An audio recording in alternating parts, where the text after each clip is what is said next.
Kabanata 3261 hanggang Kabanata 3270. Kabanata 3261. Patayin. Ang pilak na sibat sa kamay ni Kang Tianzo ay sinaksak palayo, at ang hindi masisira ang sibat ay tumusok sa katawan ng ginintoang unicorn. Isang malinaw na tunog ng ginto at bakal ang agad na kumalat sa buong mundo, at kahit ang kawalan ng laman ay nanginginig dahil sa tunog ng ginto at bakal. Gayunpaman, ang malakas na puwersa ng epekto ay kumalat sa katawan, na nagpamanhid din sa mga braso ni Kang Tianzo, umatras ang kanyang katawan, at isang bahid ng dugo ang lumabas sa sulok ng kanyang bibig. Ang direktang paglaban sa ginintoang unicorn, kahit si Yehan ay hindi nang ahas na magkaroon ng ganitong ideya ngayon, si Kang Tianzo at ang kanyang mahusay na mga galaw ay natural na humihingi ng problema.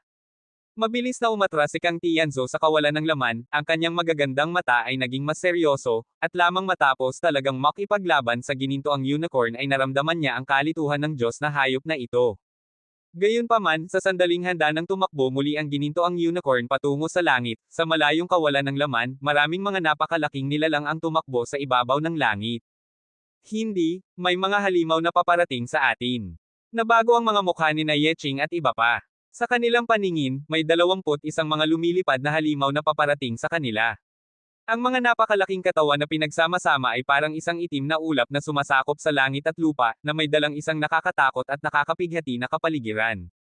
Nakita ito, napaurong ang kilay si Yehan, ngunit lumabas na ang ginintoang unicorn na kumikindat ng buntot, at ang hindi gaanong malaking katawan nito ay nakatayo sa kawalan ng laman, naghihintay na dumating ang grupo ng mga higanti. Yuga. Ang isang hiyaw ng hayop ay yumugyog sa langit at lupa, at ang puwersa ng lahat ng hayop ay bumuo ng isang nakakatakot na puwersa ng alon ng tunog, na kumalat patungo sa grupo ng mga halimaw sa harap na kumakaway ng kanilang mga pakpak at naglalabas ng nakakatakot na bagyo sa pagitan ng langit at lupa. Pagkatapos, ang grupo ng mga lumilipad na halimaw na sumasakop sa langit at araw ay nagsimulang sumigaw ng sunod-sunod, at ang tunog ng mga ibon ay bumuo ng isang malakas na puwersa ng alon ng tunog na umaatake sa langit at lupa. Gayunpaman, mayroon din namang ekspresyon ng takot sa boses na ito, at sa susunod na sandali, isang napakakatuwang na eksena ang lumitaw. Ang 21 mga lumilipad na halimaw na may mga pakpak na sumasakop ng 10,000 metro, ay parang nakakita ng kanilang mga likas na kaaway, ay nagkalat at tumakas sa lahat ng direksyon. Wala silang lakas loob na lumapit kahit 1,000 metro sa ginintoang unicorn. Nakita ito, huminga ng maluwag sina Yehan at iba pa. Ang ginintoang unicorn ay kumikindat ng buntot at mayabang na tumingin kay Yehan.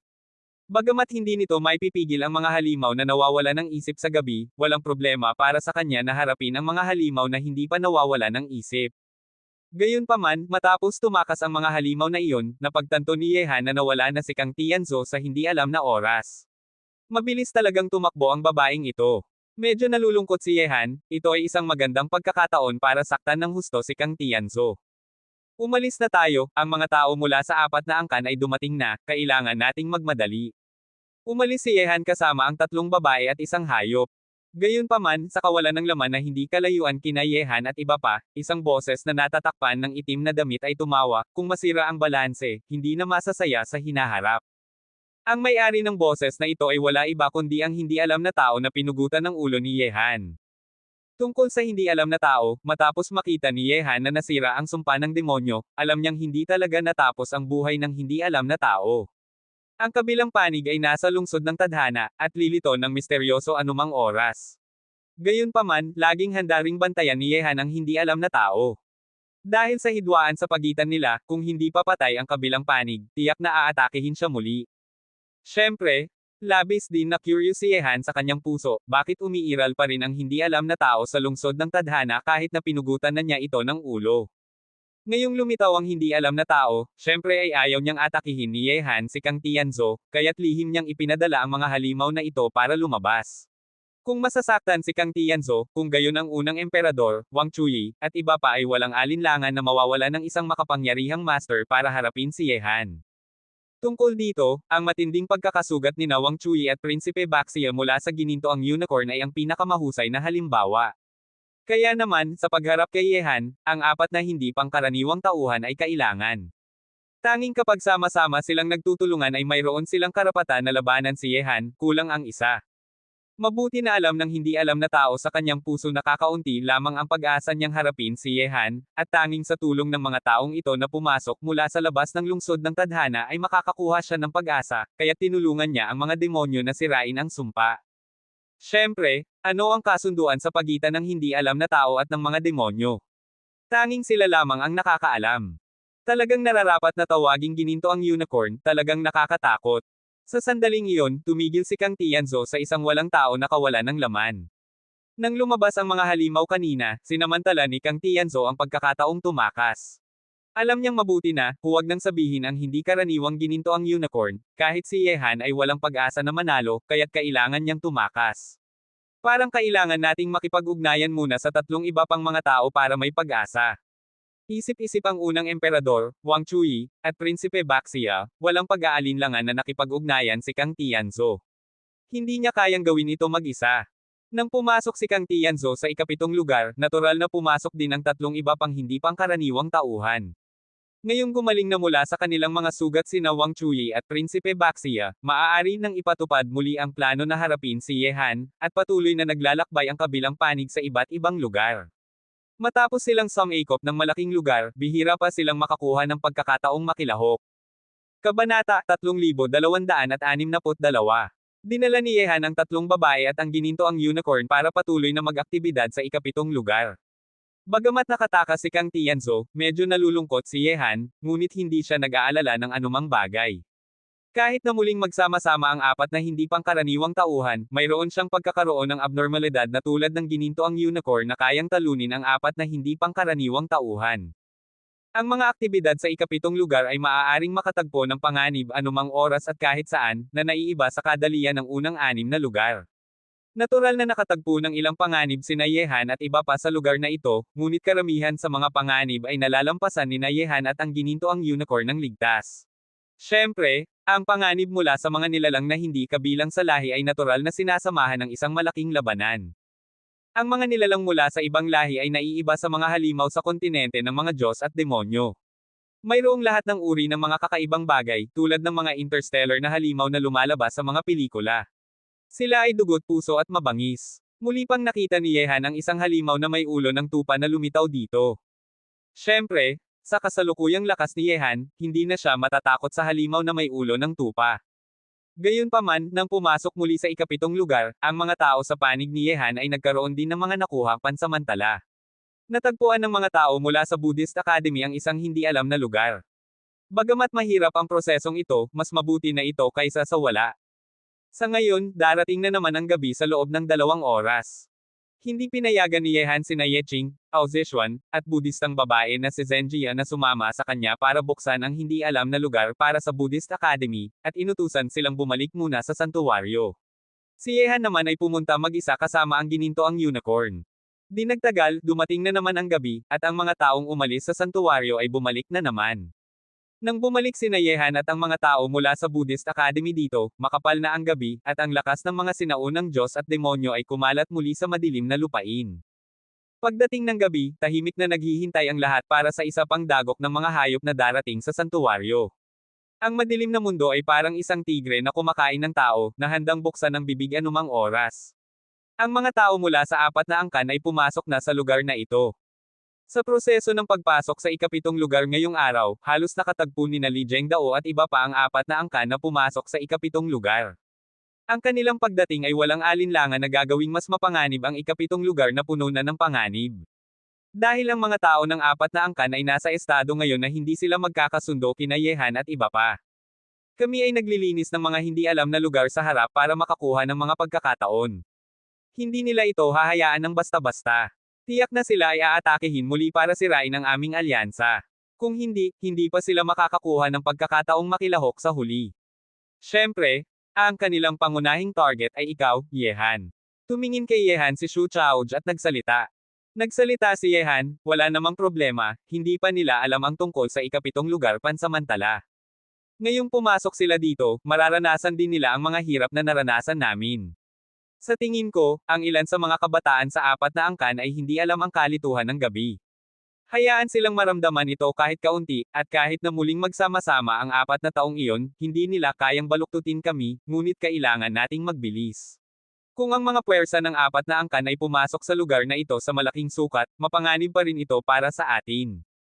Nang makita ang gininto ang unicorn na mahimbing na natutulog sa kanilang tabi, tahimik na tumango ang lahat. Maaaring labanan ni Yehan mag-isa ang apat na hindi pangkaraniwang tauhan ng hindi matatalo. Kapag siya ay nagsama-sama na sa gininto ang unicorn, tiyak na malaking pagkatalo ang mararanasan ng apat na dakilang tauhan. Sa sandaling iyon, ang mga puwersa ng apat na angkan na pumasok sa ikapitong lugar ay talagang nakakaranas ng ilang panganib. Sa pagdating ng gabi, dumating ang lakas ng mga sinaunang Diyos at demonyo. Sa apat na angkan, walang sino man ang makakapagtiis ng ganitong lakas. Sa pagkagap-gap nila, alam nila ang pagkakaroon ng santuwaryo, at kahit ang santuwaryo kung saan naruroon sina Yehan at iba pa ay nakakuha ng pansin ng mga tao mula sa lahi ng mga halimaw at demonyo.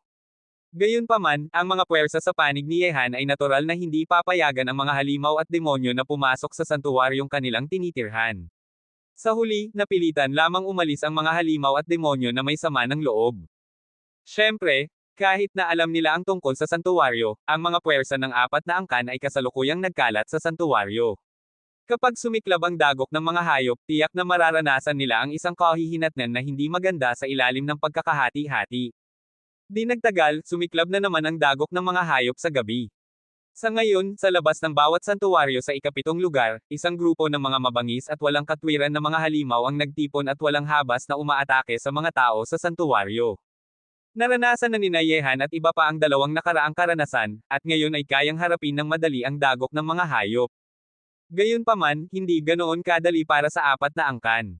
Ang apat na hindi pangkaraniwang tauhan ay hindi pa nagkakasama, at natural na napakalaki ng pressure na kanilang nararanasan mula sa dagok ng mga hayop habang sila ay nagkalat. Sa unang pagkakataong harapin ang dagok ng mga hayop, halos lahat ng mga tao ng apat na angkan ay nagdusa ng iba't ibang antas ng pagkatalo. Nagliwanag ang langit noong ikalawang araw, at ang labas ng bawat santuwaryo ay puno ng matinding amoy ng dugo, at ang mga mukha ng apat na hindi pangkaraniwang tauhan ay naging labis na pangit, dahil marami silang nawalang mga tao sa paligid noong gabing iyon. Dapat tandaan na ang mga unang pumasok sa ikapitong lugar kasama ang apat na hindi pangkaraniwang tauhan ay ang mga piling puwersa ng iba't ibang lahi. Ang ikapitong lugar ay talagang hindi karaniwan, napakakaunti ng alam natin tungkol dito. Sa labas ng isa sa mga lugar na kanilang tinitirhan, tumingin si Wang Chuyi sa unti-unting liwanag na langit na may malungkot na mukha. Alam niyang maaaring inaasahan na ni Yehan at iba pa ang pagkatalong kanyang naranasan ngayong pagkakataong ito, kaya't naghihintay silang panoorin silang mapahamak. Juzi, napakapanganib ng ikapitong lugar na ito. Naranasan na rin ito ng iba, marahil naranasan na rin ito ni Yehan at iba pa. Pantay lang tayo. Kung gusto nating mabuhay sa ikapitong lugar, kailangan nating pagsamasamahin ang lakas ng ibang mga hindi pangkaraniwang tao, at pagkatapos ay maaari na tayong mag-usap tungkol sa paano haharapin si Yehan. Malalim na boses na nagsalita ang Chanzihaw Tianwang. Bagamat hindi nagsalita si Wang Chuyi, iyon din ang iniisip niya sa kanyang puso. Ngayon sa ikapitong lugar, hindi lamang para harapin si Yehan at iba pa kailangan nilang magtulungan, kundi pati na rin para harapin ang mga hindi alam na krisis sa ikapitong lugar. Di nagtagal, ang unang emperador, Wang Chuyi, Kang Tianzhou, at Prinsipe Baxia ay sumang-ayon sa isang tahimik na kasunduan, at nagkita sila sa isa sa mga lugar ng santuwaryo para talakayin kung paano haharapin si Yehan. Siyempre, anong mga baluktot na plano ang ginagawa ng apat na hindi pangkaraniwang tauhan sa dilim? Hindi muna iyon aalalahanan ni Yehan pansamantala. Sa harap ng ganap na lakas, anumang baluktot na plano ay magiging maliwanag na walang lakas. Patuloy na nagsisikap sina Yehan at iba pa na magpatuloy sa paglilinis ng ikapitong lugar. Bagamat hindi na sila masyadong gumagala dito kaysa sa unang 6 na lugar, lahat ay nagsisikap na hanapin ang bawat lugar. Di nagtagal, isang araw pa ang lumipas, at dumating na naman ang isa pang gabi. Siyempre, kasama na rin dito ang pagharap sa isang bagong yugto ng dagok ng mga hayop. Ngunit sa araw na ito, natagpuan ng mga puwersa ni Yehan ang isa pang hindi alam na lugar, at ang nakatagpo nito ay ang Xinwu Academy. Ang Xinwu Academy at Buddhist Academy ang may pinakamaraming tao, at ang kanilang mga pagkakataong maghanap ng mga hindi alam na lugar ay natural na mas mataas kaysa sa iba. Kabanata 3263. Bilangin ang mga hindi alam na lugar na natagpuan ni Yehan dito, kasama na ang isa pang lugar na natagpuan ni Yehan sa yungib ng mga nilalang na hindi kabilang sa lahi, 3 na silang natagpuan na mga hindi alam na lugar sa ikapitong lugar. Malapit nang dumating ang ika-4 na araw mula nang pumasok sina Yehan at iba pa sa ika-7 lugar, at tuwing dumadaan ang kanyang mahiwagang braso sa gabi, bahagya itong lumalakas. Sa panahong ito, ang mga puwersa ng 4 na angkan na pumasok sa lugar na ito ay nakapagpatatag na rin, at maraming tao ang nagsimulang maghanap ng kanilang sariling mga pagkakataon sa lugar na ito. 2 araw na kaming pumasok sa ika-7 lugar ng 4 na angkan. Ngayon ay handa na ang panahon. Habang nandito pa si Yehan sa lugar na ito, hindi na tayo maaaring maghintay pa. Kapag ang walang hiya na iyon ay pumasok sa ika-8 lugar, kailangan na naman tayong mag-deploy muli. Sa isang ligtas na lugar sa ika-7 lugar, tumingin si Prinsipe Basiya sa unang emperador at kay Kang Tianzan at nagsalita. Tungkol naman kay Wang Chuyi, walang sino man ang alam kung ano ang kanyang ginagawa pansamantala. Bagamat mayroon na tayong plano dito, kailangan nating lahat ng 4 na magkasama. Hintayin na muna natin si Wang Chuyi. Ang mga mata ng unang emperador ay kumikinang ng karunungan.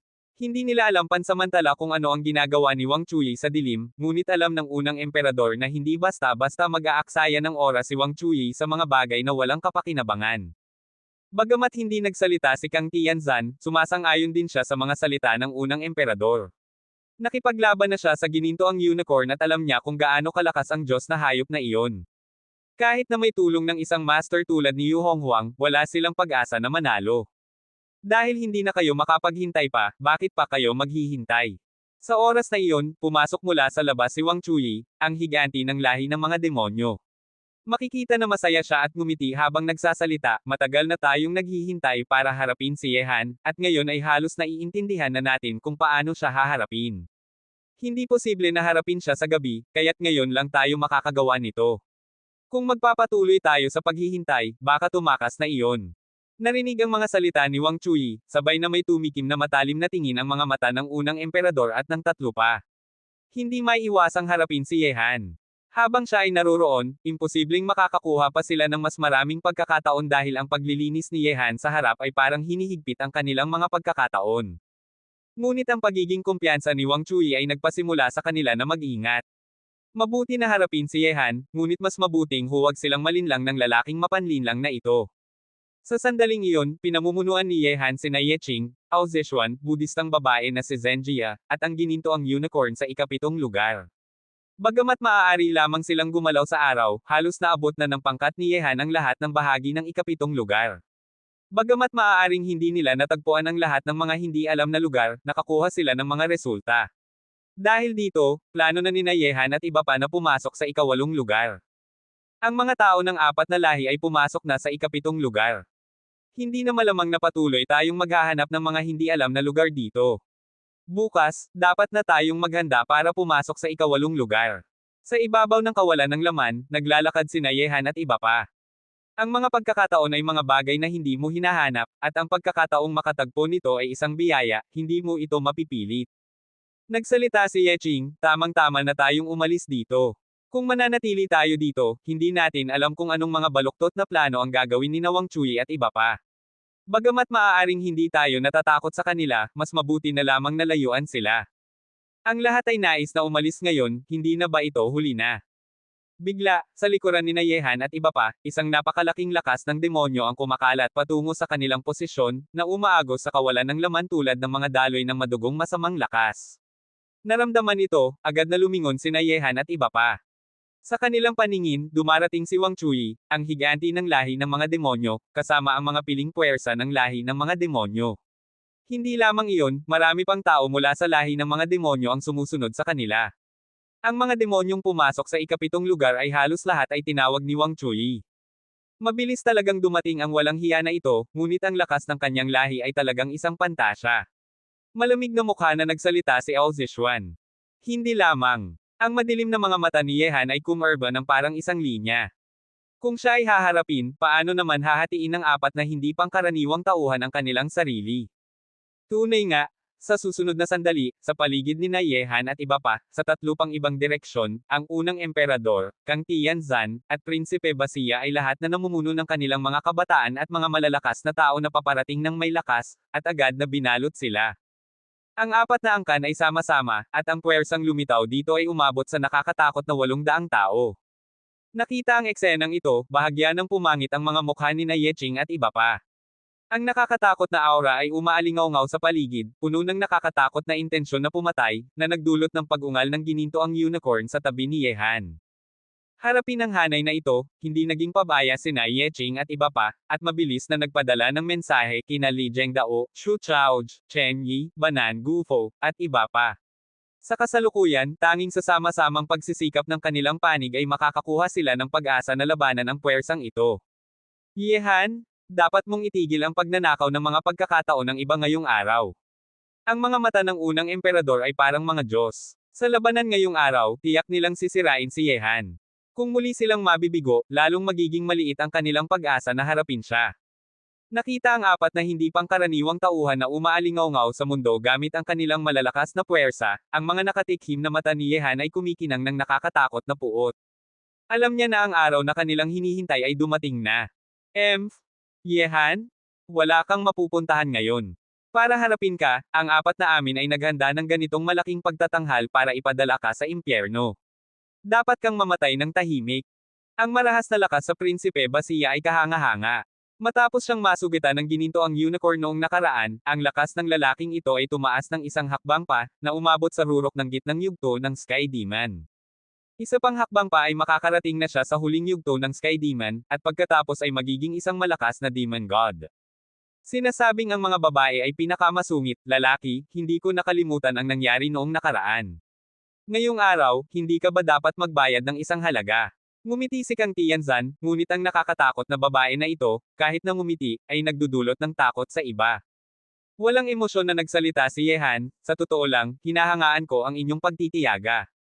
Kung ituon ninyo ang pansin ninyo sa paghahanap ng mga pagkakataon kaysa sa pagharap sa akin, baka naman makakakuha kayo ng mga bagay-bagay. Hehe. Wala naman tayong magagawa, kapatid na Ye ay umaagaw ng pagkain sa harap, na nagdudulot sa akin ng inggit, talagang hindi ko may pick up ang mga tirang pagkain sa huli, kaya't kailangan kitang patayin para makuha ko ang katahimikan ng isip. Mahinahon na ngumiti si Wang Chui, at ang malamig na intensyon na pumatay na dala ng kanyang mga salita ay kumalat sa mundo tulad ng isang nagyayelong hangin. Kabanata 3264. Naabutan ko na si kapatid Li at ang iba pa, at lahat sila ay nagmamadaling pumunta rito.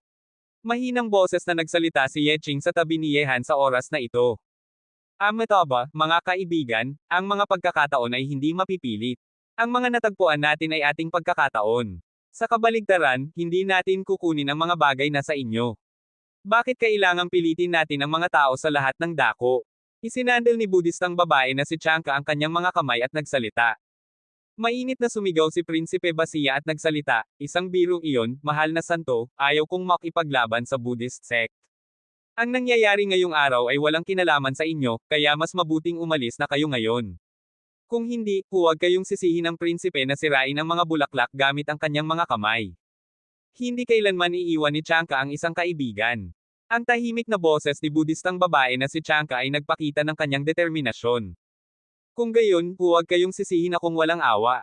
Walang emosyon na nagsalita ang unang emperador, Yehan, maaari kitang bigyan ng isang huling pagkakataon. Ang braso ng mga Diyos at demonyo ay ibabahagi ng lahat, at mamumuhay tayong mapayapa. Kung hindi, ang impyerno ay magiging inyong tahanan sa hinaharap. Mga tanga ay nagsasalita ng mga panaginip. Ngumiti si Yehan, unang emperador, sa tingin mo ba kayong apat ay kayong makakapigil sa akin? Kahit na kayong apat ay dumating ngayon na may lakas ng apat na angkan, natatakot akong masisira pa rin ang inyong mga panaginip. Malamig na ngumiti si Wang Chui, sa kontinente ng mga Diyos at demonyo, sa mga kabataang henerasyon, may 5 hindi pangkaraniwang tauhan sa mundo. Kailangan nating aminin na sa ating 5 tao, ikaw, Yehan, ay talagang nararapat na nasa unang lugar kung pag-uusapan ang lakas. Isa laban sa isa, walang sinuman sa mga henyong kapantay mo ang makakatalo sa iyo, ngunit dahil tayo ay nakikipaglaban sa isang batang malakas tulad mo, sa tingin mo ba ay wala tayong ganap na kumpiyansa na makapagtagumpay? O, kung gayon, mayroon ba kayong ibang mga paghahanda? Pumikit ng bahagya si Yehan at sinulyapan ang apat na hindi pangkaraniwang tauhan. Ngayong araw, sa lakas ni Yehan, hindi siya natatakot sa anumang hindi pangkaraniwang tauhan. Kaya naman, kahit na muling magsama-sama ang apat na tao na ito, hindi siya mag-aalala ng anumang bagay. Bagamat ang pinagsama-samang lakas ng apat na angkan dito ay talagang nakakatakot, ngunit kung wala ng ibang paraan, maaari namang direktang kumuha si Yehan ng ilang life ring dito at pumasok sa ika-8 lugar. Muli namang magiging walang kabuluhan ang plano ng mga hindi pangkaraniwang tauhan. Gayunpaman, labis din na curious si Yehan, anong mga lihim na paraan pa ang hindi pa nila inilalabas sina Wang Chuyi at iba pa. Ang mga magagandang mata ni na Ye Ching at iba pa ay tumitingin sa paligid. Sa sandaling iyon, ang lakas ng apat na angkan ay bumalot sa mundo tulad ng isang madilim na ulap. Ang nakakatakot na aura ay napakalakas na nakakapighati at mahirap huminga. Sa mga paraan ng apat na hindi pangkaraniwang tauhan, kapag sila ay lihim na naghanda ng ibang plano, mahirap itong harapin. Yehan, paano kung idagdag kita sa akin? Bigla, sa kawalan ng laman na hindi kalayuan, isang matangkad at mayabang na binatang lalaki na may malaking espada sa likuran ay lumapit. Mayroong isang masiglang ngiti sa kanyang mukha na may galos, na nagpamukha pa itong kaakit-akit. Ito ay isang mayabang na binatang lalaki na puno ng masamang lakas, dominado, at mapagmataas. Kahit ang dominadong prinsipe na palaging mukhang sobrang dominado ay hindi kasing husay niya. Yu Honghuang. Dahan-daw ang binigkas ni Yehan ang tatlong salita. Mula nang talunin niya si Yu Honghuang sa huling labanan, naghihintay si Yehan na lumapit sa kanya si Yu Honghuang ng kanyang sariling kusang loob. Alam ni Yehan na bagamat pinakawalan niya si Yu Honghuang noong nakaraan at nagkaroon pa sila ng kasunduan, alam niya ring mas mabuti na sa kadahilan ng mayabang at mapagmataas si Yu Honghuang, tiyak na papahalagahan niya ang huling pagkakataong ito, at tiyak na magkakaroon sila ng labanan. Ang laban na ito ay magiging susi para matukoy ang kapalaran ni Yu Honghuang. Susundin ba niya si Yehan? O magiging malaya? O patayin si Yehan? Ang lihim na paghahanda ni na Wang Chuyi at iba pa ay si Yu Honghuang pala, ngunit anong karapatan ang mayroon ang natalong tao na ito para maging bahagi ng lakas ng mga lihim na plano ni na Wang Chuyi at iba pa? Ang mga magagandang mata ni Ao Zishuan ay tumingin sa mayabang na binatang lalaki.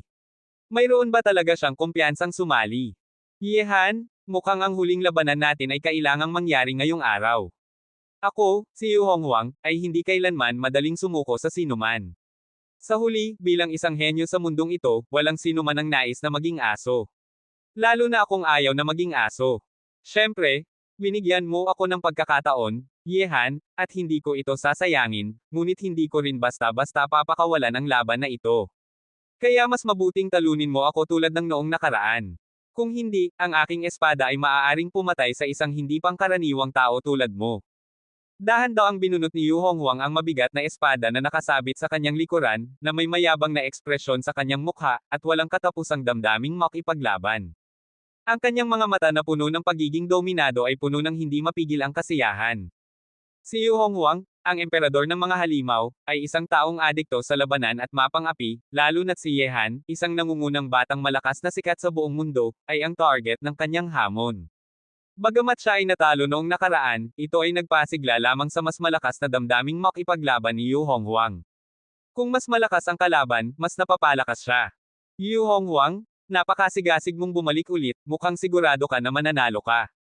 Tahimik ang mga mata ni Yehan, at mula sa katawan ni Yu Honghuang, naramdaman niya ang isang malakas na daloy ng lakas, na nagpapakita na ang lakas ni Yu Honghuang ay malaki ng umunlad nitong mga nakaraang araw at nakakuha ng ilang mga pagkakataon sa lungsod ng tadhana. May ekspresyon na handang makipaglaban si Yu Honghuang sa kanyang mukha, bagamat hindi talaga komportable na makasama ang mga taong ito, ngunit kung wala akong ganap na kumpiyansa, paano ako makakasama sa kanila? Mabuti. Malamig na mukha ni Yehan, ngunit natatakot akong masyado kang mapagmataas, at hindi mo pa rin mababago ang iyong kapalaran na maging aso sa huli. Ha ha ha ha. Kung talagang matatalo na naman kita, Yehan, kahit na maging aso ka man ay handa akong tanggapin. Sa ibabaw ng langit, tumawa ng malakas si Yu Honghuang, ngunit ang lumalakas na damdaming makipaglaban sa kanyang katawan ay umabot na sa kritikal na punto. Nang makita muli si Yehan, tanging ang laban lamang ang hinahanap ni Yu Honghuang. Yu Honghuang, marami kang sinasabi. Kung ayaw mong maging aso ng iba, kailangan mong patayin siya ngayong araw. Tumingin si Prinsipe Basiya sa mayabang na si Yu Honghuang. Bilang unang prinsipe ng lahi ng mga halimaw, hindi niya mapigilan si Yu Honghuang, na palaging naging tinak sa kanyang puso. Kahit na si Yu Honghuang ay nasa kanilang panig ngayon, hindi siya nasisiyahan kay Yu Honghuang. Alam ni Prinsipe Basiya na ang dahilan kung bakit sumang-ayon si Yu Honghuang sa kanila ay dahil lamang kay Yehan, hindi dahil sa kanya bilang unang prinsipe ng lahi ng mga halimaw. Hindi niya itatago sa kanyang sarili na sa mga mata ni Yu Honghuang, hindi siya binibigyang pansin bilang unang prinsipe ng lahi ng mga halimaw. Ang aking mga gawain ay hindi mo dapat ipag-alala. Ang mga mata ni Yu Honghuang ay dominado, tumingin siya kay Prinsipe Basia na may walang emosyon na mga mata, walang anumang paggalang. Siya ay mayabang at mapagmataas. Bilang isang miyembro ng lahi ng mga halimaw, marahil siya lamang ang may lakas loob na baliwalain ang isang kabataang henerasyon tulad ni Prinsipe Basia. Kabanata 3265. Malungkot ang mukha ni Prinsipe Basia, ngunit para harapin si Yehan ngayong araw, kailangan pa rin nila ang lakas ni Yu Honghuang, kaya't napilitan silang pigilan ang sama ng loob sa kanilang mga puso. Yu Honghuang, wala akong pakialam kung gaano ka mayabang, ngunit huwag mong kalimutan ang kasunduan sa pagitan natin. Dahil narito na tayo, gawin na natin ito. Iisa lang ang ating layunin. Walang emosyon na nagsalita ang unang emperador. Hindi na maaaring magtagal pa ang oras. Bagamat hindi natatakot ang unang emperador na darating ang mga puwersa sa paligid ni Yehan, ngunit kung mapapalayas nila si Yehan bago pa dumating ang mga puwersang iyon, iyon na ang pinakamabuti. Tungkol sa pag-atake kay Yehan ng magkakasama, hindi naman tanga sina unang emperador at iba pa. Bukod sa apat na hindi pangkaraniwang tauhan, si Yu Honghuang lamang ang makakapaglaban kay Yehan ng diretso dito. Kung papayagan nilang sumali ang ibang tao sa laban para patayin si Yehan, tiyak na makakahanap ito ng tamang pagkakataon na kumuha ng life ring at pumasok sa ikawalong lugar. Ang dahilan kung bakit ang apat na angkan ay dumating dito na may malaking puwersa ay para lamang pigilan ang mga kahangahangang puwersa sa paligid ni Yehan. Hey! Hindi tayo nagmamadali, ngunit ang mga nanonood ng palabas ay medyo nagmamadali. Ngumisi si Yu Honghuang kay Yehan at nagsalita, magsimula na tayo ng laban. Ang laban natin ay natukoy na. Yu Honghuang, hindi mababago ng laban natin ang iyong kapalaran. Sa laban ngayong araw, uulitin mo lang ang iyong mga pagkakamali. Walang emosyon na tumingin si Yehan, pagkatapos ay tumingin sa apat na hindi pangkaraniwang tauhan at nagsalita, ako lang naman ang gusto ninyong mapalayas, walang kinalaman sila rito. Sa tingin ko naman ay hindi kayo sasalungat dito, hindi ba? Nang marinig ito, kumurap ang mga mata ng apat na hindi pangkaraniwang tauhan. Ngunit dahil naroon si Budistang babae na si Chanka, ayaw nilang palubha pa ang kanilang relasyon sa Budismo.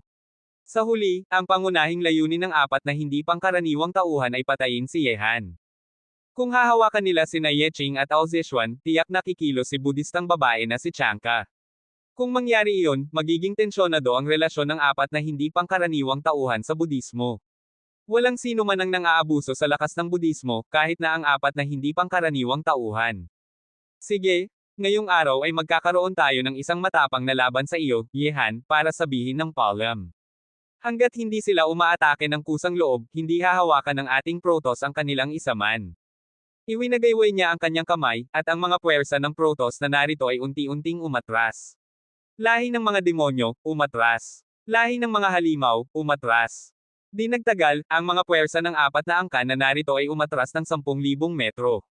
Siyempre, binibigyan din nila ng pagkakataong pigilan si Yehan na salakayin ang apat na angkan para kumuha ng life ring at umalis dito. Umalis na rin kayo. Maaari ko lamang harapin ang lahat ng buong lakas kung alam kong ligtas kayo. Iwinagayway ni Yehan sina Yeching at iba pa. Hindi sumalungat sina Yeching at iba pa at unti-unting umatras. Alam nila kung gaano kalakas si Yehan kapag isa laban sa isa, maliban na lamang kung talagang hindi ka panipaniwala ang lakas ni Yu Honghuang. Habang ang mga puwersa ng apat na angkan ay unti-unting umatras, tanging ang apat na hindi pangkaraniwang tauhan, si Yu Honghuang, si Yehan, at ang ginintoang unicorn na lamang ang natitira sa paligid na kawalan ng laman sa loob ng 10,000 metro. Sa isang iglap sa mga tingin ng mundo sa paligid at nina Yeching at tatlo pa, mga patong-patong na nakakatakot na aura, tulad ng nagwawasak na alon sa kalaliman ng dagat, ay gumawa ng napakatakot na kapaligiran sa kawalan ng laman. Yuga. Umiyak ang gininto ang unicorn, at ang hiyaw ay yumugyog sa langit at lupa. Gayunpaman, nalock na ng apat na hindi pangkaraniwang tauhan ang gininto ang unicorn. Inutusan ni Yehan si Yu Honghuang na harapin ito, at sila naman ang haharap sa nakakatakot na hayop na tulad ng gininto ang unicorn. Maliban sa unang emperador, ang tatlo pa ay naranasan na ang kalituhan ng gininto ang unicorn. Ang pagpatay ni Emperador Yu, Evergreen. Sa isang iglap, nakita na ang mabigat na espada sa kamay ni Yu Honghuang ay umindayog sa kawalan ng laman na nasa tapat ni Yehan.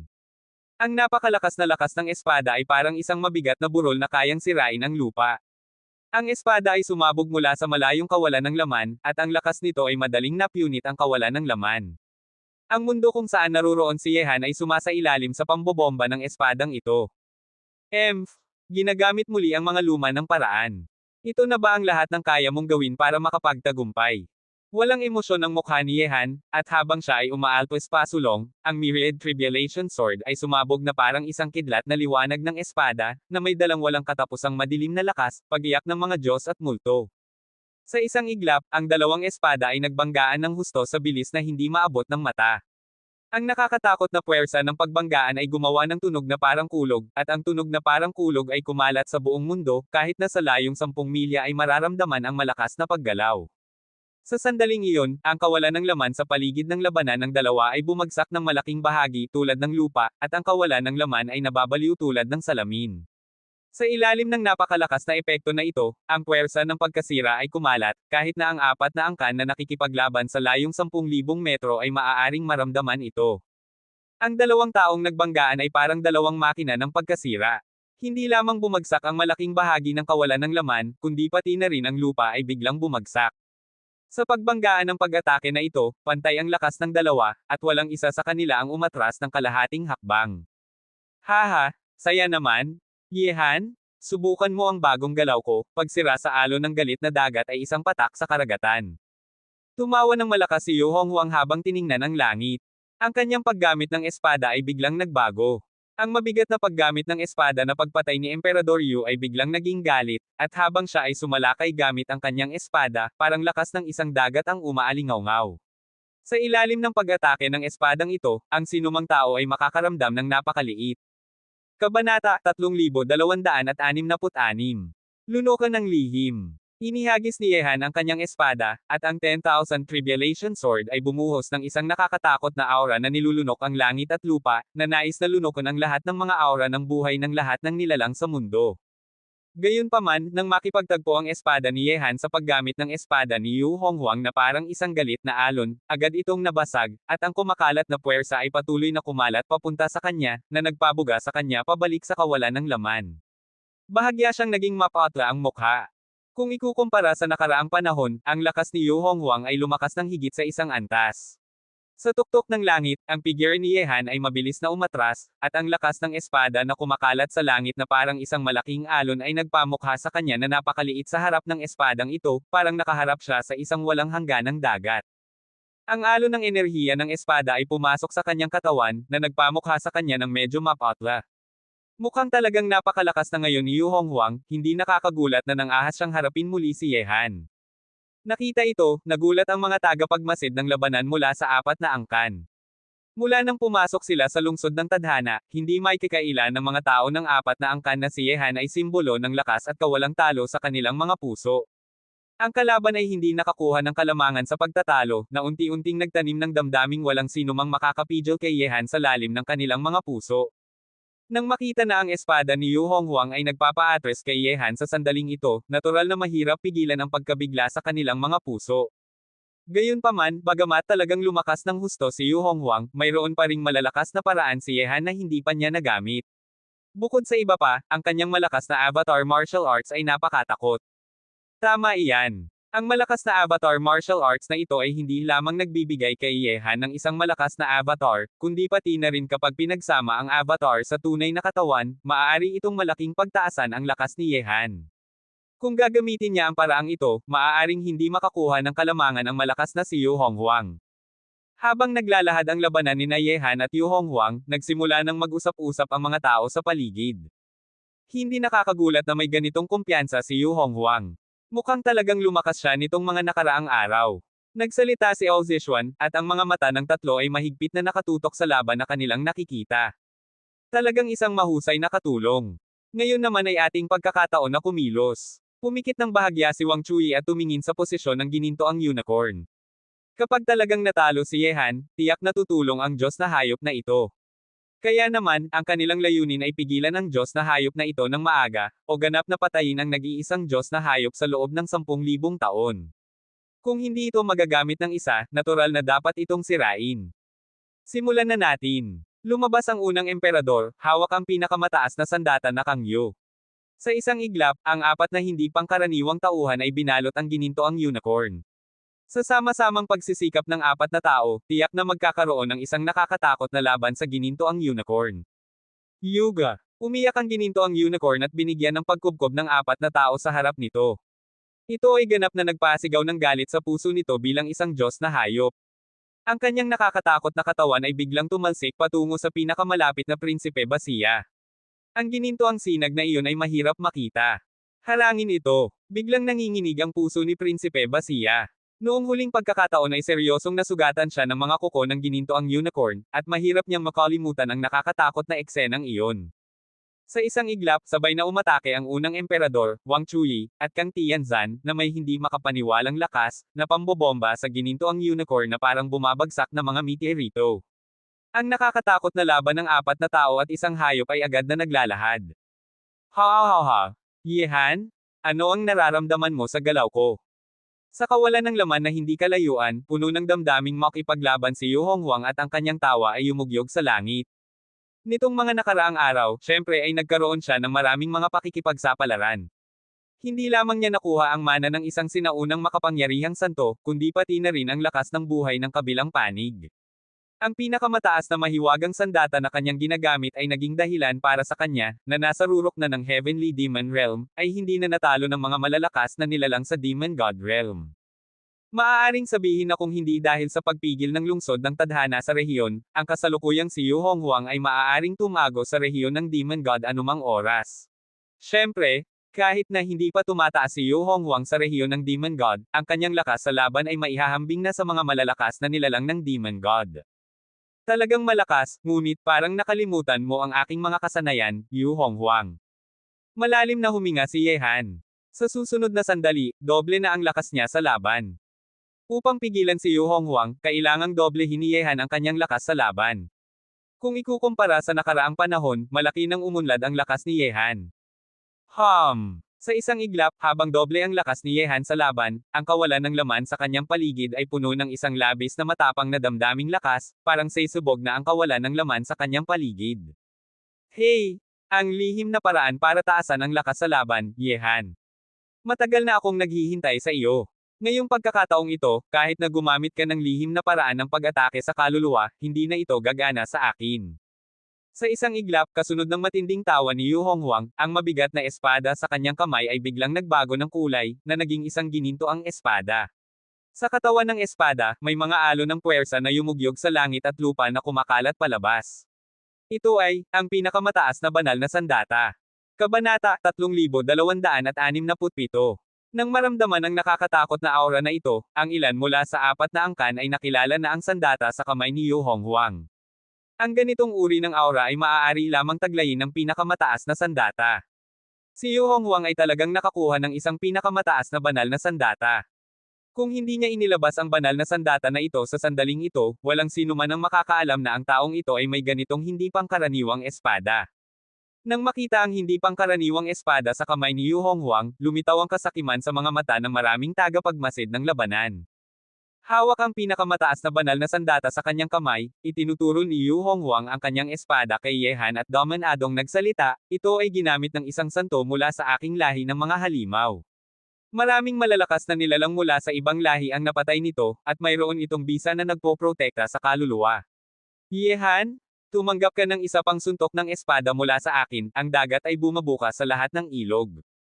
Sa isang malakas na sigaw, ang mga patong-patong na enerhiya ng espada ay sumasaklaw sa lahat, sumasaklaw sa buong mundo, na pumapatay at sumisira ng lahat ng bagay. Nakita ito, lumakad si Yehan palabas ng kawalan ng laman habang hawak ang kanyang espada. Bawat hakbang na kanyang tinatahak ay nagiging sanhi ng pagsabog ng kawalan ng laman sa ilalim ng kanyang mga paa. Matapos doblehin ang kanyang lakas sa laban, muli nang ginamit ni Yehan ang kanyang pangunahing galaw. Ang lakas ng galaw na ito sa sandaling ito ay natural na hindi maihahambing sa lakas kanina lamang. Sa doble na lakas sa laban, ang madilim na lakas na dala ng espada ni Yehan ay parang naglalakbay sa walang hangganang kawalan ng laman at oras. Isang hindi pa nagagawang puwersa ng pagkasira. Sa sandaling iyon, sa mga mata ng lahat ng tao sa mundo, ang gininto ang liwanag ng espada ay sumasaklaw sa lahat, na nakikipaglaban sa lakas ng kadiliman sa pamamagitan ng hangin. Kung saan tumitingin ang lahat, ang kawalan ng laman sa pagitan ng dalawa ay napunit na parang isang mahabang ilog ng kawalan ng laman, na umaabot mula sa kanluran hanggang sa silangan ng walang katapusan. Kung saan ito dumadaan, ang kawalan ng laman ay nanginginig ng husto, at kahit na ang lupa ay hinaila pa rin upang bumuo ng isang walang ilalim na guwang. Ang eksenang ito ay nagulat ng lahat, kabilang na ang apat na hindi pangkaraniwang tauhan na sama-samang umaatake sa ginintoang unicorn. Bagamat ang apat na hindi pangkaraniwang tauhan ay medyo alam na si Yu Honghuang ay lumakas kaysa dati, walang sino man ang alam kung hanggang saan lumakas ang kabilang panig. Sa isang iglap, ang alon ng hangin ng pagkasira na kumakalat mula sa kawalan ng laman ay nagpahila sa parehong panahon kina Ye Han at Yu Honghuang palabas, at nang umatras ang dalawa, 10,000 metro ang layo nila sa isang kisap mata. Sa sandaling iyon, ang mga mata ni Ye Han ay kasing lamig ng kutsilyo. Hindi niya inakala na magiging napakalakas si Yu Honghuang. Kahit na doblehin niya ang kanyang lakas sa laban at muli nang gumamit ng kanyang pangunahing galaw, kayang labanan pa rin ito ng kalaban. Sa paligid ng kawalan ng laman, ang mga mukha ng lahat ay may bahid ng matinding emosyon. Ang nakakatakot na lakas ni Yu Honghuang na ipinakita ay nagpakita sa kanila ng hitsura ng isang nakakatakot na figure na makakapigil kay Ye Han. Kung talagang matatalo ni Yu Honghuang si Ye Han sa laban, kung gayon ang panahon na pinamumunuan ni Ye Han ang lungsod ng tadhana ay maaaring matapos na. Natatakot si Ye Han, ngunit ang lakas naman ni Yu Honghuang ay hindi maipaglihim. Ang taong ito ay talagang isang adikto sa laban. Tanging isang taong tulad niya lamang ang nang-ahas na harapin si Ye Han ng mag-isa, at may kakayahang hamanin si Ye Han ng mag-isa. Kung hindi magpapakita ng mas kamangha-manghang pagganap si Ye Han sa hinaharap, tiyak na matatalo siya ni Yu Honghuang sa laban ngayong araw. Kahit na hindi mapatay ni Yu Honghuang si Ye Han sa huli, maaari pa rin niya itong saktan ng husto. Mas mabuting mapatay ni Yu Honghuang siya. Ang taong ito ay nakakuha ng isang hindi alam na lugar sa harap, hindi namin alam kung gaano karaming mga benepisyo ang kanyang nakuha. Ito ay gagawing napakahirap para sa ating mga nasa likuran na makakuha pa ng kahit kaunting bahagi. Hindi dapat nating payagan siyang mabuhay pa. Ang malakas na lakas ni Yu Honghuang ay nagulat ng apat na angkan, ngunit dahil sa lakas ni Yu Honghuang, nakita nila ang pagkakataong mapalaya si Ye Han. Habang naroon si Ye Han sa lungsod ng tadhana, magiging napakahirap ang buhay ng apat na angkan. Napakalaki ng pagtaas ng lakas ni Yu Honghuang. Ang tatlo ni Ye Qing ay may magagandang mata. Sa una, lahat sila ay may kumpiyansa kay Ye Han. Sa lungsod ng tadhana, walang sino man ang makakapaloob sa kanya ng mag-isa. Ngunit ang malakas na lakas na ibinunyag ni Yu Honghuang sa sandaling ito ay nagpahina ng kaunti sa kanilang kumpiyansa. Mabuti na alam ni Ye Qing na ang Avatar Martial Arts ay ang pinakamalaking pangunahing lakas ni Ye Han. Kung hindi pa rin niya mapipigilan si Yu Honghuang gamit ang ganitong lakas, kung gayon ang sitwasyon ni Ye Han sa susunod ay magiging napakapanganib. Naniniwala akong si Master Ye ang magiging huling tagapagtagumpay. Matapang na nagsalita si Budistang babae na si Chanka. Mula nang makilala niya si Ye Han, hindi pa niya nakitang talunan si Ye Han. Harapin man ang anumang mga paghihirap, ang kabilang panig ay sa huli ay tatayo ng tuwid at makakaya ang lahat. Sana naman ang huling dalawang uri ng lakas ay makapipigilan sa taong ito na si Yu Honghuang. Malalim na huminga si Ye Qing. Sa ilalim ng doble na lakas sa laban, ang tanging lakas na hindi pa nagagamit ni Ye Han ngayon ay ang braso ng mga Diyos at demonyo at ang braso ng pagkasira. Kung hindi pa rin niya mapipigilan si Yu Honghuang, talagang napakapanganib ang laban na kinakaharap ni Ye Han ngayong araw. Ang isa pang lugar kung saan nagaganap ang malaking laban ay napakatakot din. Ang apat na hindi pangkaraniwang tauhan ay sama-samang nakikipaglaban sa ginintoang unicorn, at pantay lamang sila sa kasalukuyan. Ang lakas at nakakatakot na depensa na taglay ng ginintoang unicorn ay napakahirap pigilan ng apat na hindi pangkaraniwang tauhan, at kapag ang ginintoang unicorn ay lumapit, iyon ay isang napakatakot na bagay. Ye Han, mukhang ako ang mananalo sa laban ngayong araw. Sa tuktok ng langit, may bahid ng kalungkutan sa mukha ni Yu Honghuang. Siya, na nakatanggap ng mana ng sinaunang santo, ay hindi pa rin nagamit ang kanyang pinakamalakas na galaw, ngunit parang naubos na ang mga paraan ni Ye Han. Gayunpaman, hindi ito ang nais makita ni Yu Honghuang. Si Yu Honghuang, na laging sabik na makipaglaban kay Ye Han, syempre ay nais na makita si Ye Han na magpakita ng mas malakas na lakas. Ang ganitong uri ng masiglang laban ay ang pinakamais niya makita. Mayroon ka pa bang ibang paraan? Tahimik na tumingin si Ye Han kay Yu Honghuang na nasa kabilang panig sa kawalan ng laman. Kailangang aminin ni Ye Han na si Yu Honghuang ay talagang mas malakas kaysa dati. Maaaring hindi na kayang labanan ng apat na hindi pangkaraniwang tauhan si Yu Honghuang ng isa laban sa isa ngayon. Gayunpaman, nasa kontrol pa rin ito ni Ye Han. Maaari bang mayroon pang mas malakas na pangunahing lakas si Ye Han?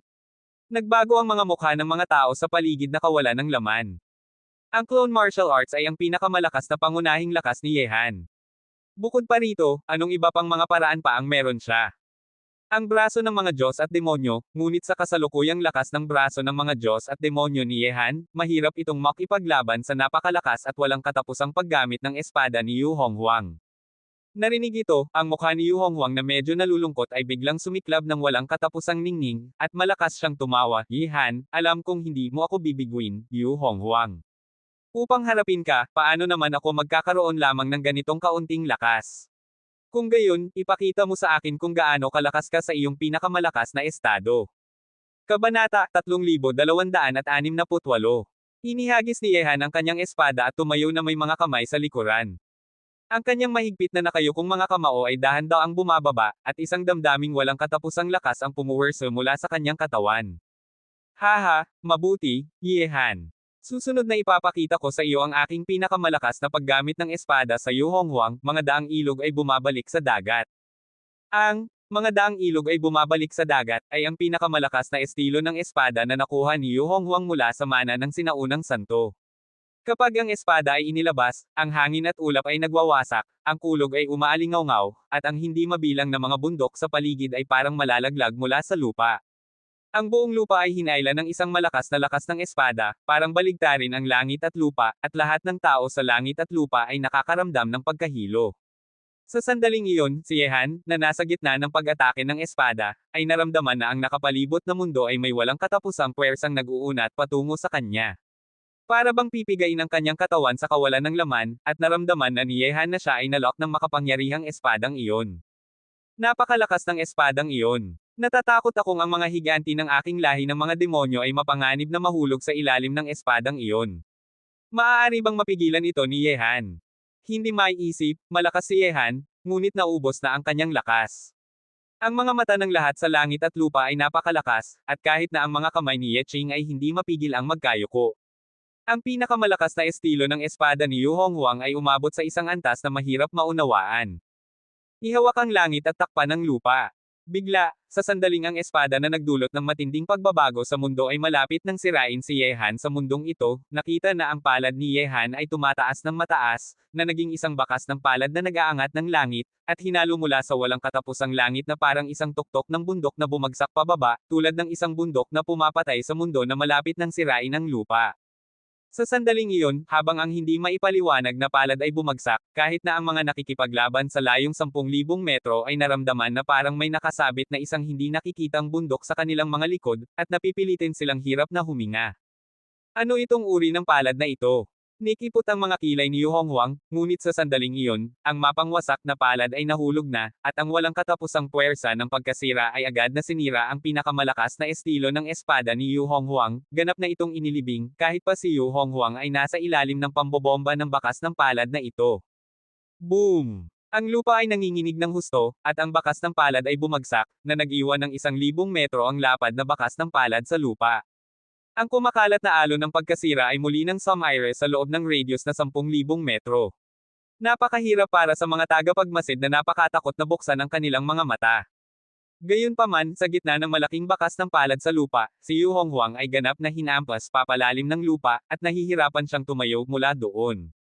Ang nakakatakot na bakas ng palad ay lumulutang sa lupa, na nagulat ng mga mata ng lahat. Ang bakas ng palad na ito ay parang bakas ng isang sinaunang higanti na ang ulo ay nakatungtong sa langit at ang mga paa ay nakatayo sa lupa. Ito ay eksaktong kapareho ng palad ng isang tao. Ang ganitong lakas ng pag-atake ay hindi talaga nagagawa ng lakas ng tao sa ilalim ng Santo Emperador. Ano itong uri ng estilo ng palad na ito? Maaari bang isang hindi pangkaraniwang sining ng pakikipaglaban na ipinasa mula sa sinaunang panahon? Sa pagitan ng langit at lupa, ang lahat ay nagulat, tumitingin kay Yu Honghuang na nahihirapang tumayo mula sa gitna ng bakas ng palad sa sandaling ito, hindi sila makapaniwala. Ang espada ni Yu Honghuang kanina ay hindi maiisip na lakas na, ngunit ang palad ni Yehan ay lampas na sa sakop ng kanilang pag-iisip. Napakalakas ni Yu Honghuang ngunit hindi pa rin niya matalo si Yehan. Maaari bang tadhana na si Yehan ang mamuno sa buong lungsod ng tadhana ng mag-isa? Ang walang hiya na ito ay talagang hindi kapani-pani walang lakas. Kung ikukumpara sa dati, bagamat hindi pa umuunlad ang kanyang rehiyon pansamantala, ang sining ng pakikipaglaban na kanyang sinasanay ay labis na nakakatakot. Ang ganitong uri ng labis na malakas na sining ng pakikipaglaban ay tiyak na nakuha niya mula sa sinaunang mana. Hindi nakakagulat na ang walang hiya na ito ay may kumpiyansa pa rin sa harap ng napakalakas na si Yu Honghuang. May ganitong nakakatakot na sining ng pakikipaglaban, hindi na niya kailangang matakot kay Yu Honghuang. Mukhang malapit ng mabaigo muli si Yu Honghuang ngayong pagkakataong ito. Ang ganitong resulta ay talagang mahirap tanggapin ng mga tao ng apat na angkan. Si Yu Honghuang ang kanilang pangunahing lakas laban kay Yehan, at kahit na siya ay hindi kayang talunin si Yehan ngayon, paano naman haharapin ng apat na angkan si Yehan? Ang ganitong sitwasyon ay nagbigay sa kanila ni na Yeching ng kaginhawaan at labis na kasiyahan. Mukhang ang ating mga alalahanin kanina ay hindi kailangan. Nakangiting nagsalita si Ao Zishuan na may kaginhawaan, tumitingin sa matangkad at tuwid na figure na nagdudulot ng takot at pagkatakot. Ang mga mata ni Budistang babae na si Chanka ay kumikinang ng paulit-ulit. Ang binatang lalaking puno ng mga lihim na ito ay tiyak na ang pinaka hindi maunawaan na misteryo sa mundo. Kahit na siya ay may Budistang puso at may mga mata na nakakakita ng lahat, maaari na lamang niyang makita ang mga bulaklak sa hamog, at palaging may isang patong na pumipigil sa kanya. Nagsalita si Yeching, hindi tayo dapat masyadong masaya ng maaga. Ngayong ang apat na hindi pangkaraniwang tauhan ay nagpasya na ngayong pagkakataong ito, kahit na matalo si Yu Honghuang, maaaring hindi sila basta-basta susuko. Sa sandaling iyon, ang mga may pinakamasamang mukha ay walang alinlangan na ang apat na hindi pangkaraniwang tauhan na nakikipaglaban sa ginintoang unicorn. Plano nilang harapin si Yehan at gamitin si Yu Honghuang bilang kanilang pangunahing lakas, ngunit ngayon ay natalo pa rin ang walang katapusang lakas ni Yu Honghuang sa ilalim ng kamay ni Yehan. Ang walang hiya na ito, gaano pa karaming lakas ang hindi pa niya ginamit. Puno ng sama ng loob si Prinsipe Basia. Si Yehan ay nakakuha ng napakaraming hindi alam na lugar, na sapat na para bigyan siya ng lakas na katulad ng ngipin ng ngayo. Ha! Isang grupo ng mga walang kwentang bagay, mukhang kailangan kong tulungan kayo sa huli. Sa ibabaw ng kawalan ng laman sa malayo, ang hindi alam na tao ay nakatayo na rito mula nang magsimula ang digmaan, na nanunood ng buong proseso ng digmaan. Ngunit ngayong natalo si Yu Honghuang kay Yehan, naging labis na malamig din ang aura ng hindi alam na tao. Dahil sa takot niya sa batas ng sumpa ni Yehan, hindi nang ahas na lumapit ang hindi alam na tao ng personal. Sa una ay nais niyang ilagay ang kanyang pag-asa sa apat na hindi pangkaraniwang tauhan, ngunit ngayon ay naging pagkabigo ang pag-asang kanyang inilagay. Sa oras na ito, sa paligid ng lugar ng malaking laban, ang mga miyembro ng pangkat ni Yehan ay dumating na rin dito isa-isa. Ang mga dalubhasa mula sa Xinwu Academy, Buddhist Academy, Tiandao Mountain, lahi ng tao, at lahi ng mga halimaw ay dumating na rin sunod-sunod. Kabanata 3269. Tumingin sila sa larangan ng digmaan na puno ng takot at pagkasira, at nagulat din sina Li Zhengdao at iba pa. Mula sa natitirang larangan ng digmaan, maaari nilang isipin ang kalituhan ng ganitong uri ng digmaan. Kapatid na lalaki Banan, narito ka na. Isinandal ni Budistang babae na si Chanka ang kanyang mga kamay at nagsalita sa sinaunang Budistang monghe na si Banan. Amitaba, huli na kami, ngunit hindi pa huli. Nang makita na buhay at maayos na nakatayo si Yehan sa kawalan ng laman, huminga ng maluwag ang lahat. Ngayon, si Yehan ang kaluluwa ng kanilang panig. Kung mangyari man ang anumang bagay kay Yehan, agad na mawawasak ang kanilang pangkat, at babalik na lamang ang lahat sa dati nitong anyo. Ha! Si Yu Honghuang na naman ang walang hiya na iyon, ngunit mukhang saktan ng husto muli ng boss ang binatang ito. Habang pinapanood na tumayo si Yu Honghuang mula sa malaking bakas ng palad, kumikinang ng walang katapusang matapang na liwanag ang mga mata ni Lin Chi. Ang pagkakataong ito ay ang huling pagkakataon ni Yehan para kay Yu Honghuang. Hindi masama ang sitwasyon. Tumingin si Li Zhengdao sa buong larangan ng digmaan. Maliban sa gininto ang unicorn na patuloy pa ring nakikipaglaban sa apat na hindi pangkaraniwang tauhan, tahimik na ang lahat sa mundo. Yu Honghuang, ito na ang iyong huling pagkakataon. Ngayong natalo ka na, alam mo ba kung ano ang ibig sabihin nito? Sa tuktok ng langit, parang isang emperador na tumitingin pababa si Yehan sa nahihiyang si Yu Honghuang sa lupa. Ang kanyang walang emosyon na mga mata ay parang isang Diyos na tumitingin pababa sa mga langgam. Tanging sa pamamagitan ng pagsira sa pagmamayabang sa kanilang mga puso ay maaari silang ganap na sumuko. Mamatay, sa lupa, nahirapang itaas ni Yu Honghuang ang kanyang ulo, at ang kanyang hindi sumusuko na mga mata ay puno pa rin ng matapang na damdaming makipaglaban. Bagamat hindi niya natapos ang pangungusap, sinabi na ito ni Yehan para sa kanya, mamatay, o sumuko ka sa akin, Yehan. Dalawa lang ang pipiliin mo. Gayunpaman, bago ako gumawa ng pagpili, gusto kong subukan muli. Isang sandali ng kabaliwan ang kumurap sa mga mata ni Yu Honghuang, isang uri ng kabaliwan na halos nawala ng katinoan. Sige, bibigyan kita ng pagkakataong makumbinsi ako. Nakatayo si Yehan sa itaas ng langit na may mga kamay sa likuran, parang isang emperador na kumokontrol sa libu-libong nilalang sa mundo. Isang malawak na karagatan. Ang nakakatakot na kabaliwan ay patuloy na kumakalat mula kay Yu Honghuang, parang walang katapusan. Kahit ano pa mangyari, lalaban siya hanggang sa huling sandali, kahit na sa huli ay maging aso siya, kusang loob niyang gagawin ito. Sa isang iglap, ang marangyang lakas ng espada ay pumuwersa sa lupa. Ang espadang ito ay nakuha rin mula sa mana ng sinaunang santo. Gayunpaman, sa kasalukuyang lakas ni Yu Honghuang, hindi niya talaga magagamit ang espadang ito. Kahit na gamitin niya ito, ibig sabihin ay papatayin niya ang 1,000 kaaway ngunit mawawalan siya ng 800 lakas. Siyempre, nagagawa rin nito na bigyan ng kakayahang patayin ang 1,000 kaaway ang espada ni Yu Honghuang. Ang espadang iyon ay napakaganda, at ang buong mundo ay parang naging isang walang hangganang dagat. Ang lahat ng tao sa mundo ay nasa loob ng dagat na ito, at parang malulunod sila anumang oras. Yu Honghuang, nasiyahan ka na ba? Sa isang iglap, kasunod ng sigaw ni Yehan, ang nakakatakot na lakas ng mga sinaunang Diyos at demonyo ay bumuhos mula sa langit at lupa. Ang lakas ng mga sinaunang Diyos at demonyo ay automatikong bumababa sa ikapitong lugar sa gabi, na nangangahulugang mayroong isang malawak na lakas ng mga sinaunang Diyos at demonyo sa mundo ng ikapitong lugar. Basta't hilan ito ni Yehan, lalabas ang lakas na ito.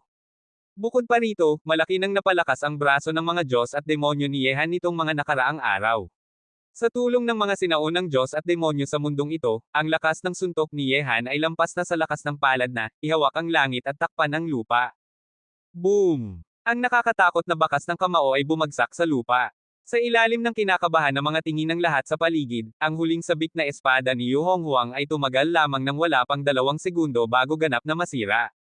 Ang bakas ng kamao ay tumama sa katawan ni Yu Honghuang, at isang bibig ng dugo ang tumilapon mula sa kanyang bibig na parang isang sandata ng dugo. Nasiyahan na ako. Isang mapait na tawa ang lumabas mula sa bibig ng mayabang na binatang lalaki na saktan ng husto, na nagdulot ng pagbabago sa mga mukha ng mga tao sa mundo. Nasiyahan na ako. Habang ang 2 salitang iyon ay lumabas mula sa bibig ng binatang lalaking saktan ng husto at muling ibinagsak sa lupa, sa sandaling iyon, kahit na ang mga tao ng 4 na angkan ay naantig. Bagamat napakahina ng boses na ito, ngunit pagkatapos ng 2 salitang iyon, maraming kahulugan ang kanyang kinakatawan. Kinakatawan nito ang isang pabaya, mayabang, at walang takot na binatang lalaki na ganap na sumuko sa pagmamayabang na kanyang pinaninindigan sa kanyang puso, sumuko sa iba, at mula noon ay nabuhay sa isang buhay na bumabalot ng anino ng isang tao. Higit sa lahat, ang pagsuko ni Yu Honghuang ay nangangahulugang handa siyang sumunod kay Yehan, at mula ngayon ay nasa panig na siya ni Yehan. Isang Yehan, napakatakot at hindi maihahambing, na namumuno sa lungsod ng tadhana ng mag-isa, walang sino man ang makakapaloob sa kanya. Isang gininto ang unicorn, labis na hindi karaniwan, at lalong lumakas si Yehan nang makuha niya ito, walang sino man ang nang-ahas na gumawa ng anumang kilos ng basta-basta. Sa pagdaragdag pa ng kasing lakas din ni Yu Honghuang ngayon, sino pa ang makakapag-alis ng lakas ni Yehan sa hinaharap? Kabanata 3270. Walang sino man. Kapag sumali si Yu Honghuang sa kampo ni Yehan, si Yehan na ang magpapasya sa hinaharap ng lungsod ng tadhana, at ang ibang 4 na hindi pangkaraniwang tauhan ay kailangang umalis sa daan. Ang pag-iisip pang harapin muli si Yehan ay hindi na dapat isipin pa. Hindi na kailangang banggitin ang malakas na puwersa sa paligid ni Yehan, ang 3 nakakatakot na nilalang pa lamang ay sapat ng pigilan ang lahat ng mga puwersang sumasalungat. Hindi makatarungan, bakit madaling sumuko si Yu Honghuang kay Yehan? Pero ano pa ang magagawa natin? Bagamat natalo si Yu Honghuang, ang kanyang pagmamayabang ay sapat ng iginagalang. Ginawa niya ang lahat ng makakaya niya. Ang mga tao ng 4 na angkan ay galit ngunit humanga. Ngunit anuman pa mangyari, natalo at nasiyahan na si Yu Honghuang, at mula ngayon ay miyembro na siya ng mga tauhan ni Yehan.